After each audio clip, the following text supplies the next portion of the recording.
വഴിത്തിരിവ്. പക്ഷേ ആ കള്ള ഹരിചന്ദ്രൻ ജയിലിൽ നിന്ന് ഇറങ്ങി കാണും. അവനിങ് എത്തും മുമ്പ് ഇവിടുന്ന് മുങ്ങണം. ടോയ്ലറ്റ് പോണോ? അപ്പൊ മുറി ഒഴിഞ്ഞു കൊടുക്കേണ്ടി വരുമല്ലോ. ആ തെണ്ടി വല്ല പെണ്ണ് കേസ് ഒപ്പിച്ചിട്ടുണ്ടാവും.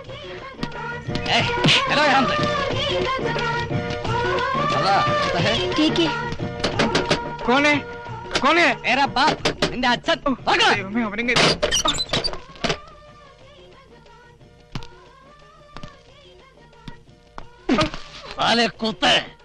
ബീഹാർ ജയിലിൽ നിന്ന് ഞാൻ ഇറങ്ങില്ലെന്ന് കരുതിയോടാ.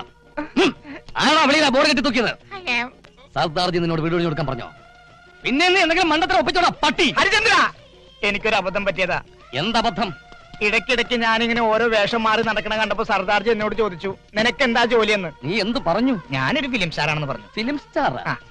അയാളത് വിശ്വസിക്കണം. നിനക്ക് ആ ലുക്ക് ഉണ്ടല്ലോ. Thank you. പിന്നീട് പഹാഡ്ഗഞ്ചിന്ന് പോലീസുകാർ ഇവിടെ അന്വേഷിച്ച് വന്നപ്പോ അവർക്ക് മനസ്സിലായി നമ്മൾ രണ്ടുപേരും കള്ളന്മാരാണെന്ന്.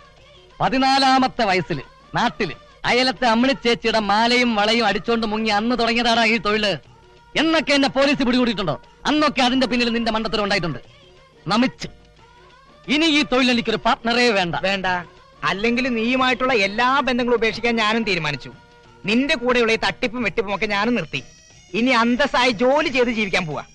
എന്തു ജോലി? കേരളത്തിലെ ഒരു വലിയ കമ്പനിയിൽ ജനറൽ മാനേജറായി ചാർജ് എടുത്ത് അവിടുത്തെ ഒരു സുന്ദരിയായ പെണ്ണിനെ കല്യാണം കഴിച്ച് സുഖമായിട്ട് ജീവിക്കാൻ പോവാണ്. എന്താ നീ മനസ്സിലായില്ല? മനസ്സിലാക്കി തരാ. ഈ പത്രം ഒന്ന് കാണ്.